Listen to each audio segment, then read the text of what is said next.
have three things to have a community in it. You must have a wholly independent economic structure that can provide goods, service, products, and things for your own people, and jobs and tax bases for your own people. You have not got one black neighborhood in America that can provide jobs, products, and services and goods to take care of themselves. And you sit there talking about terrorism coming to America. They're going to wipe you out. The immigrants are going to wipe you out. First of all, when the terrorists come, they're going to shut you down. All they got to do is drop blue-blooded plague in here or some anthrax. You'll never get out. You don't own any drug stores. You don't own any food stores. You own nothing. You cannot feed yourself. You don't have any gas stations. You are totally dependent on other people to take care of your needs because you don't have those roots sunk into the ground to take care of you here in Chicago.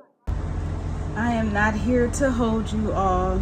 I wanted to do this brief video starting off with something that Dr. Claud Anderson had been saying for years in regards to how so-called Black Americans need to get together, build a community, own our own resources, control our own resources. And he gave an expiration date that was not mentioned in this snippet. And the expiration date was that we needed to get this together by 2013 or we will be permanently at the bottom of America's society. We would be at the bottom of it economically. And I wonder what you all think about this and how do you feel in terms of today? Because I realize, like, I think some of us may judge our status collectively, not individually, but we may look around and go, oh, black people, so-called black people, because we know we're not black, but so-called black people, we're doing fine. You know, we're able to date outside of our race. We're able to procreate mixed children. We're able to integrate, go to the same schools as others, and work with alongside others, associate with others. We're able to travel. Some of us are millionaires. A few of us are billionaires. Oh, we're fine. You know, we live in great neighborhoods. Some of us, we're fine. But isn't it funny that I was having this conversation with my partner, and I said, because he loves sports, I was saying what you're looking at, and that's no offense to these people because they're working a job like I'm working a job, but you're looking at athletes who make all of this money, right? For those who do anyway. But at the same time, they're constantly under scrutiny, some of them, particularly some of the black players, because if they say something or do something that the society, America's society, deems as politically incorrect, then they find themselves in a situation where they can possibly lose what they've earned, whether it's the recognition, whether it's the contracts, whether it's endorsements. They are still in some way, shape, form, or fashion some sort of slave to what they do. No different than being a $20 an hour slave or a $15 an hour slave. So is it as being under the contract making $1 million or whatever plus a year slave.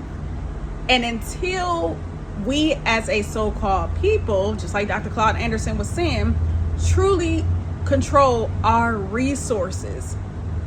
And I love how Dr. Claud Anderson breaks this down. And until we truly do that, we will always be a permanent underclass on this land. And so I noticed one of the individuals who I just love the way he thinks and how he even challenges me in the thought process, free thinker that recently started watching my videos, and I subscribe to him as well. He left a comment in regards to, you know, why are we still even working? You know, in terms of, it's gotten to the point where some of us, not all, but some of us have families, particularly children, who are out of control. And even if they're not at that stage already of being out of control, they really need us in their lives, because it does take a community. It does take a community to raise up a child. So with individuals working, and I do see this on social media with women talking about this too, when you work full time, you don't really have energy. You barely have energy to raise your children, you know, let alone do anything else, because it's like these jobs nowadays, especially if you're on a particular job that requires so much of your time, so much of your thought process, you give so much to that position that by the time you go and live your own life for the few hours that you're able to do so, you're depleted. But our community is at current and has been and continues to be in a state of an emergency. So we give so much to this system that enriches and pretty much enriches and empowers every other group of people but us. And in the meanwhile, when we go back to our own families and our own community, there is nothing there. Not to mention, we just don't control our resources. And I don't know, Dr. Claud Anderson has been saying for a long time that we will be locked into a permanent underclass status by the year 2013, especially because of immigration. And that's not just talking brown people immigration, quote unquote brown people, right? And quote unquote white people. That's the thing. It's not just brown people, it's the Europeans as well. We know America likes to talk about immigration strictly as just a brown epidemic. It is quote unquote white epidemic as well. It is the white Europeans as well. But with all of that being said, I just wondering what you all think in regards to this. And I can't say it is not as easy as just dropping everything and trying to get in a community with other so-called indigenous Black Americans. But because of the fact that us as adults, some of us were not raised with that mindset. Some of us are the enemies as well at this point and are wicked and in a really dark place where we are hurting one another, and our children are going out and hurting one another, if not annihilating one another. That trust is broken. That trust in amongst us is broken because it's not a community. I think in a community, you would have had to been raised up in that community and taught to think this way. But when you're not raised up in such a community and taught to think this way early on, what raised you? What is your thought process now? And many of us are moving as individuals. We weren't taught to move as a collective. So now our mind is self-preservation. We're in self-preservation mode. We're trying to just save our own behinds. I was about to say something else. We're trying to save our own behinds. We're trying to make ends meet for our family. We're trying to grind. We're trying to just stay above water. And we're moving as individuals. So it is exhausting. It is very exhausting. And I personally believe that we have everything we need within us, just within us. That's not even including outside resources, within us, to stand against this system and go, no more, because what can you possibly do to me that hasn't already been done to me and my ancestors? What more could you possibly do if I walk away?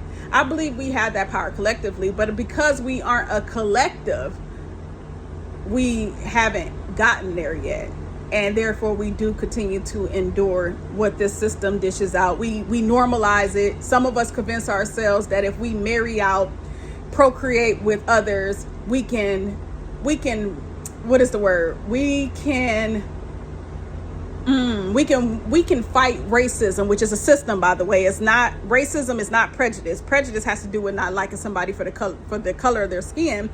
Racism is the system. It has nothing to do with, somebody not liking you just for the color of your skin. It is a system that was set up to put one race or races above another race. It is a system.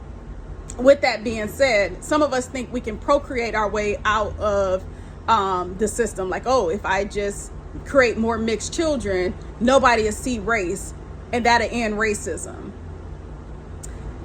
Some of us, think we can integrate our way out of it. Some of us think we can vote our way out of it. And I feel like this is things we've been doing for centuries, and it is still not clear to people that it just doesn't work like that.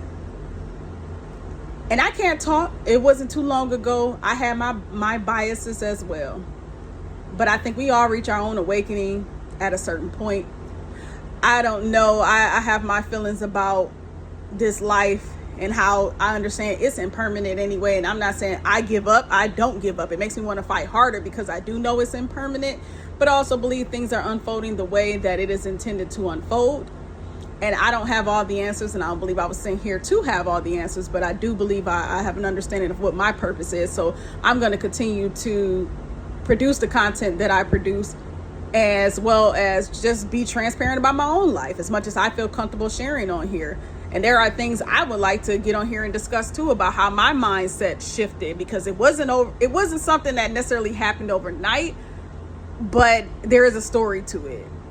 But with that being said, I just thought I'd share that little spiel and especially share Dr. Claud Anderson's his words. So that is it.